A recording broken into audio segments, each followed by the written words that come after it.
Hey everybody, welcome back to Collector Quests. Today I'm going to walk you through my experience collecting Topps Finest X-Men 97.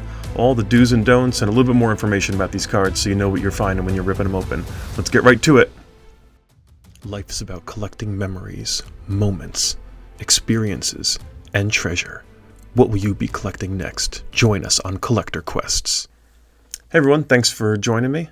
I'm going to walk through my binder here of some of the variations of these cards, starting with the very basics in the very bottom of the base set. So you'll collect some of these very quickly, depending on how many boxes you're opening.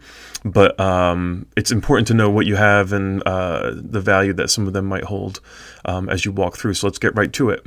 As you can see here, we have a Professor X Ultimates. This is a common base set with a bronze background. That's going to be important to note as you're walking through this set. And all of the visuals I have for you are laid out the same, so I won't spend too much time on it. But in the center card, you can get an idea. It gives a lot about the character information here, and the designations are noted on every card. If it's a refractor, it'll say it on that yellow tab. In the white box in the bottom, it tells you the card number. U stands for Ultimates, and this is the number 1 card in that set, so it's Ultimates number 1, and it's a common card. So you'll get a bunch of these. You'll have a pile of these sitting around in your overflow, and but it's important to note as you make your way through. Next is the Rise category. So this is R2. Mary Jane is number 1, but I use the Peter Parker card here because he has a cameo designation in the top right corner, so I wanted to talk about that too, and that's about in the show. Some characters that weren't main characters or might have come in for an episode, they still included them in this series, and so that's just a fun thing to note as you're if you're a fan and collecting. And again, at card number 19, he's R2, and it's still in the common range, and you'll note that it still has the bronze backgrounds. The next up is the Masters set. So Gambit is here, one of my favorite characters. Love the artwork that they used for him. It's so classic. It reminds me of the original action figures when this set came out that were really, really cool. And so Gambit here, bronze background.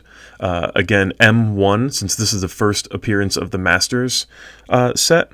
And it's still in the common range. He's at card number 32. The next up is the Destroyers, and these are the villains in the set. And Carl Dente's D1, but I like the Sentinel. I think it's a cool character, so you wanted to use that as our example here. So again, the bronze background, telling us it's still in the common range, and really cool. And this is the first kind of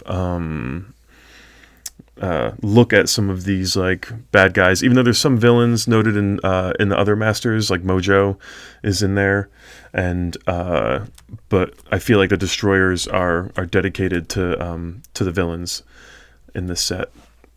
So as we move along, we're moving also up in value and rarity. So here we're going to walk through the silver backgrounds on these cards, and this is the Black Panther. He's card number 51. So again, it's going to keep climbing in the Ultimates, and they're going to keep track, including what's already come through. But you'll notice in the bottom right corner in the designation space, it's uncommon. So that's silver background, uncommon, and these are really, really cool cards. Archangels in this set, Iron Man, Captain America, Bishop, Spider-Man has the cameo in here. And as we move through in the uncommons, Spiral kicks off with Rise, and it's a little hard to tell, but this is a silver background here. I'll show you some side-by-sides later. So she is one of 2 characters in this Rise. And I think the Rise was dedicated for characters on the rise and gaining momentum and popularity, or even in the superhero world. I could be wrong. Again, I only know what I know. Love the artwork on Magneto here, and quite a polarizing character, of course, as he kind of toggles back and forth from being good and bad, but he's always there. So this is the silver background for the Masters, and with the similar designations here, and I just think that these are really, really cool characters. Here's an example of the Destroyers in an uncommon base set with the silver background, Ronan the Accuser. And I think as we go up in the call sheet, I think that the characters also are dramatically increased, as this show, you remember, was like a soap opera, and there was a lot of drama and emotion in it and in the characters, and so I think the characters themselves gain a lot of traction as they move up on the call sheet here. Next set of ultimates is actually beginning the rare base set. It's got the gold background, and Rogue kicks that off here, which is really cool. But Nightcrawler, Cyclops, Wolverine is making his second appearance in the set here, Cable. And these are great cards. Now, a little bit more valuable, harder to get.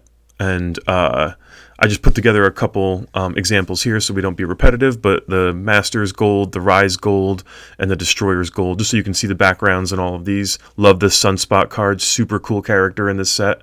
And one of my favorites for sure throughout the set with the different variations in artwork. So here are 10 cards that kind of round out the base set, and it's the Uncanny short print. So this is actually a base card. It's not a refractor. If it was, it would be noted on that yellow tab.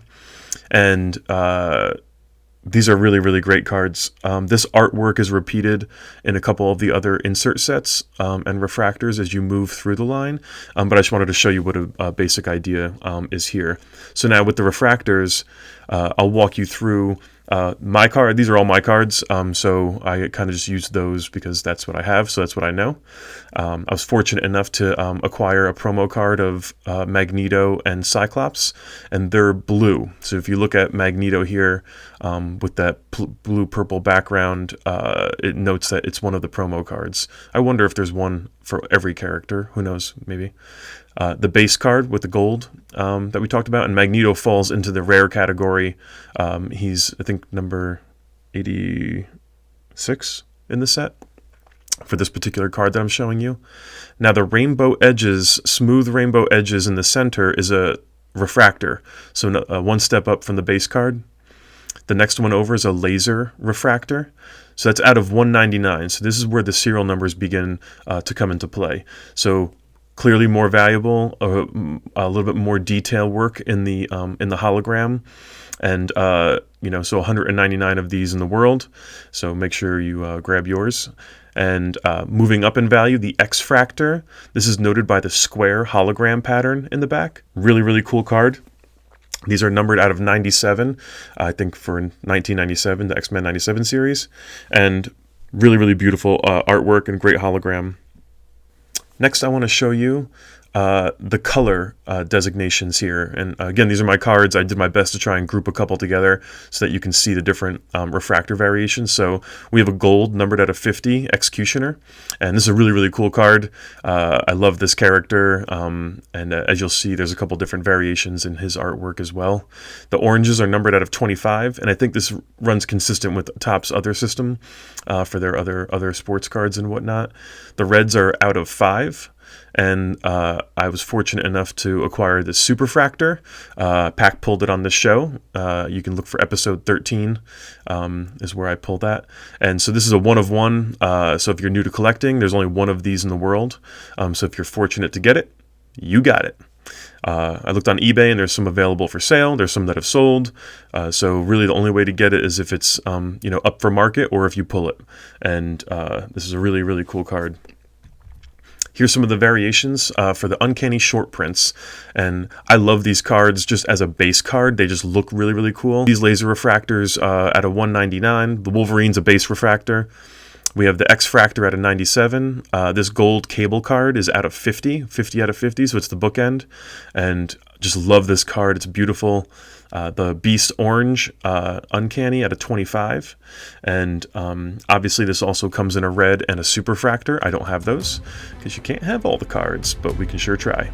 So that wraps up our base set and some of the variations. So just give you some visuals so as you're collecting you can see what you got. If you have any questions, drop them in the comments section. I'll get back to you as soon as I can. And thanks so much for watching the show. We'll see you next time on Collector Quests.